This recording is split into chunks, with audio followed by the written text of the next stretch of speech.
ጤና ይስጥልን አድማጭ ተመልካቾቻችን እንደምን አላችሁ እንደምን ቆያችሁ ይህ የአዲስ ኃይል የዕለቱ ልዩ ዜና ነው። ሜሪጆ ኢትዮጵያ ሆሳና አረጋውያን ማዕከል ማስገንቢያ ገቢ ማሰባሰቢያ መርሃ ግብር ዛሬ ተካሂዷል።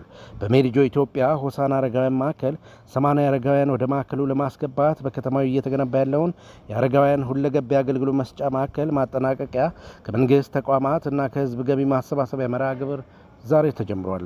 በፕሮግራሙ የክልል የዞን የከተማና የቀበሌያት አመራሮች ከፌደራል የመጡ እንግዶችና የኪነ ጥበብ ባለሙያዎች የግልና የመንግስት ከፍተኛ ተቋማት የከተማው ባለሀብቶች የእምነት ተቋማት የእድር ጥምረቶች የአረጋውያን ማህበራትና ሌሎችም ባለድርሻ አካላት ተሳታፊ ሆነዋል።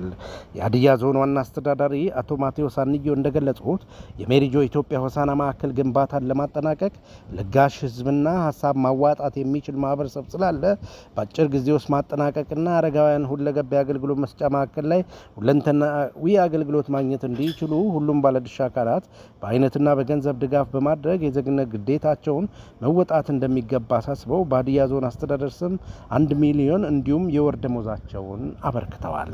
የሆሳና ከተማ አስተዳደር ከንቲባ አቶ ዳዊት ጡምደዶ በበኩላቸው ሜሪጆ ኢትዮጵያ ሆሳና ማዕከል ለመጀመሪያ ዙር 80 አረጋውያን ወደ ማዕከሉ ለማስገባት ለህንፃ ግንባታ ማጠናቀቂያ ከመንግስት ተቋማትና ከተለያዩ ማህበረሰብ ክፍሎች በአይነትና በገንዘብ ገቢ በማሰባሰብ ቀሪውን ግንባታ ተጠናቆ ለአረጋውያን አገልግሎት መስጠት እንዲችል ያለመ መሆኑን በመግለጽ በከተማ አስተዳደር 1 ሚሊዮን የራሳቸውን የወር ደመወዝ ለመስጠት ቃል ገብተዋል።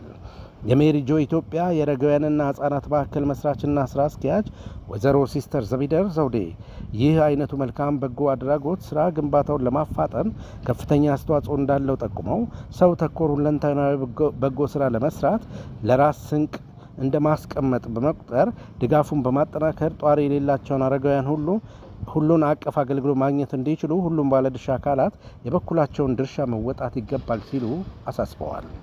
የማዕከላዊ ኢትዮጵያ ክልል የሰራተኛና ማህበራዊ ጉዳይ ቢሮ ኃላፊ ወይዘሮ ሰርካለም ሳሙኤል እንዳሉት የአረጋውያን መርጃ ማዕከል ግንባታ በአካባቢው ተወላጆችና ተባባሪ አካላትን በማሳተፍ ተሰርቶ በማጠናቀቅ በአካባቢው የሚገኙ ጧሪ የሌላቸውን አረጋውያን ማገልገል እንደሚገባ ጠቁመው የወር ደመወዛቸውን አበርክተዋል።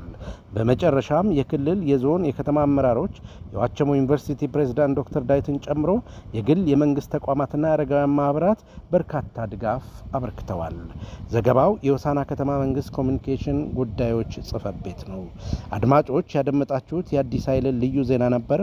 ሁላችሁም ለሜሪጆ ኢትዮጵያ ሆሳና አረጋውያን ማዕከል ግንባታ የበኩላችንን አስተዋጽኦ እንድናበረክት መልእክታችን ነው። ቸር ያቆየን።